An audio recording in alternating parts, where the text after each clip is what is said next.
into the custom layout and show a link to this page, and I'm going to call it Quadratic Calculator. My URL will be QAD. Down here, I'm going to make the HTML, so HTML, and I'm going to put some inputs. Input, the type is text. I'm going to give it an ID. This is going to be the A. ID is equal to A. Let's close that off. Let's see what that looks like. Update preview. So we just have this little text box here. What I would like to have is I'd like to have a smaller text box, and I want it to say blank x squared plus blank x plus blank, something like this. So x squared is going to be x, and then superscript 2. Update the preview. So we get blank x squared plus, and on the next line, I'm just going to copy this. My b, and it's just going to be x, not x squared, plus, and then on the last line, I'm going to put my c without an x. So if we update the preview, we have blank x squared plus blank x plus the c value, the blank. I want to make these guys a little bit smaller. So just underneath my HTML tag, I'm going to put in a style tag like that.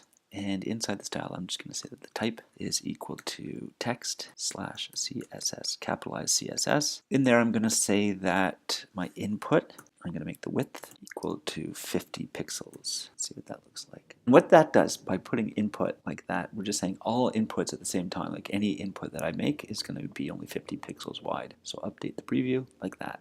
Okay, notice they all changed at once. After that, on the next line, so I'm going to put in a little line break. So BR slash like that. Button, close that. The button will just say calculate.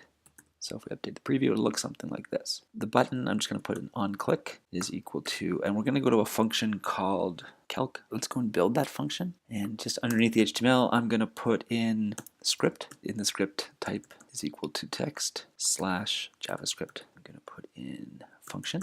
Calc. This will be the calculate function. Just to see that it's working, I'm just going to put a console log inside calc, just something like that. Update the preview. Under view, you go to developer and you go to Java console, and it will open up this Java console so you can see everything that you have. We can see your Java consoles. I'm going to update the preview and save. I'm going to try that out. So I'm going to put in 3, 2, 1, calculate. Calc is not defined. JavaScript, I didn't spell script right, and you have to make sure everything's spelled right, otherwise it will not. Let's try that again. 3, 2, 1, calculate, and see, it says inside calc. So we know that when we click the calculate button, it's calling this function. So I want to get the values of a, so I'm going to make var a variable, and I'm going to call it a, and it will get the value of a from our HTML document. Dot get element by ID, so get, and then capital E element, and then capital B in by, and then capital I in ID. By ID, and we are getting, so in quotes, the A value from here, and we're passing it to this. So A value, so dot value, and then because it's coming in as text and I want to force it to become a number, I'm just going to multiply by 1, and then semicolon. I'm going to take that console log that I had up there, and I'm just going to say inside calc, our A is plus the value of the A. Update the preview and save. Copy your code every once in a while and paste it into some sort of text editor. Save that, make sure, and that way if Tumblr eats your code, you have a backup. Let's see if that works. So if I put 3, 2, and 1 and calc, it should say our A is 3, and it is. Good. I'm going to copy and paste this for B and C. So A, I'm going to get rid of that automatic indenting. Capital locks, B, B, B, and C, not B and B, B and C. A is A plus space B plus B plus space C space plus C. So let's update the preview, and let's try 3, 2, and 1. And calculate. So A is 3, B is 2, C is 1.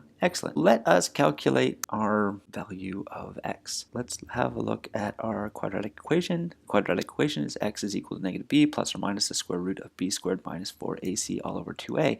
This part, the b squared minus 4ac, because it's underneath the square root, it can never be negative. If we try that with the computer, we ask it to try and take the square root of a negative, it's just going to give us an error. The example I've been using, 3, 2, 1. If the a is 3, the b is 2, the c is 1, look what happens. B squared, that's 4. Take away 4 times a times c. The a is 3, so 4 times 3 is 12, times c is 1. So 4 take away 12, that's negative 8. Square root of negative 8, can't do it. This thing actually decides whether we have a solution or not. Let me just quickly show you what I'm talking about. If we look at a parabola like this, you have 3 squared, 3x squared plus 2x minus 1. It has two solutions. It has a solution here at negative 1 and a solution here at a third. When y is equal to 0, that's when it crosses the x-axis, you can see the two solutions. What happens if we make this plus 1? We end up with no solution. Now that thing underneath the square root right here, the b squared minus 4ac, we're going to call that the discriminant because it's going to discriminate whether we have a solution or not. It's going to decide for us, do we have a solution or do we have no solution? Here we have no solution because we end up getting the square root of negative 8. So let's go back into our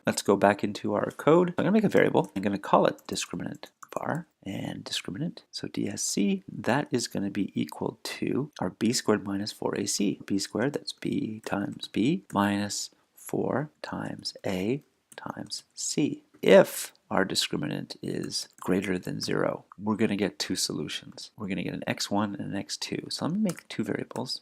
x1, I'm just going to set it to be 0 to start. Var x2 is equal to 0 to start. So our x1 is going to be negative b plus or minus the square root of our discriminant, all divided by 2a. It's going to be negative b, I'm going to start with the minus, the square root, so math dot sqrt of our discriminant, all divided by 2 times a. That's going to be our x1. And our x2 is going to be the same thing, but plus the square root. Because remember, it's plus or minus, so we have to do the minus and the plus. And there's our two solutions. So let us make a new little, down on our HTML, let's make a little, I'm going to copy this line break here. And on the next line, I'm going to put in a little paragraph, P, and I'm going to give it an ID is equal to solution. So it's going to be our solution paragraph, like that. Close the paragraph, like that. I'm going to copy all of this stuff.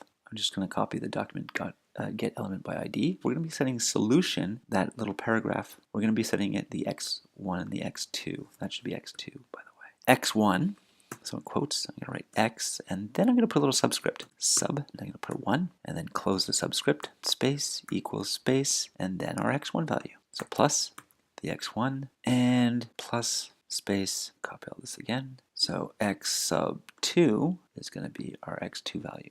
Let's update the preview and see what that looks like. So if we put in 3, 2, and negative 1, remember our solution should be negative 1 and a third. Calculate? Nope, we've got nothing. What happened here? B is not defined. Okay, I used a lowercase b instead of uppercase B. Let's try that again. Update the preview. 3, 2, and negative 1, and calculate. Invalid left-hand side argument. Inner HTML, sorry, I forgot that. Solution inner, then capital HTML. So this will pass this value into the HTML element solution. Update the preview. 3, 2, negative 1, and calculate. And there it is. So our solution is negative 1 and a third. 0.3 repeating. Totally works. The next step is, well, what happens when your discriminant is equal to 0? Let's have a look at that case. In the case of a perfect squared trinomial. So if we had something like 4 squared plus 2 squared is 4, and 3 squared is 9, and then 3 times 2 is 6 times 2 is 12. 12x. If we graph that, we see that we have a solution when x is negative 1.5. Okay, but that's only one solution. If the discriminant is greater than 0, we have two solutions. If it's equal to 0, we should just have one solution. So I'm just going to copy all that and write else. We're saying if this is true, do all this, or else do all that, or else check to see if this is true. If the discriminant is equal to 0, that's 2 equals, is equal to. Then we only have one x value. It's going to be negative b divided by 2a. And let's get rid of all of this. Our x, there's no x1, x2, there's just an x. So I get rid of that and our x1 value. Let's try that. Update the preview. Save. 4, 12, 9 should just give us one answer. And what should that answer be? 2x plus 3 is equal to 0. So you end up getting negative 3 over 2, which is negative 1.5, which we can read right there off the graph. Let's try that out. So 4, 12, 9, and calculate negative 1.5. It totally works. Then we need to calculate, well, what happens when there's no solution? For example, the 3, 2, 1 example. There's no solution. Never crosses the x-axis. The y is never 0. We're going to use our else again. If the discriminant is greater than 0, we have two solutions. If it's equal to 0, we have one solution, or else we have no solution. So I'm just going to write no solution, or else I can put that in a block, and I'm just going to write no solution and update the preview. 3, 2, 1, no solution. If I change this to a -1, we have our two solutions. And that's it for the quadratic equation program. Have a good day.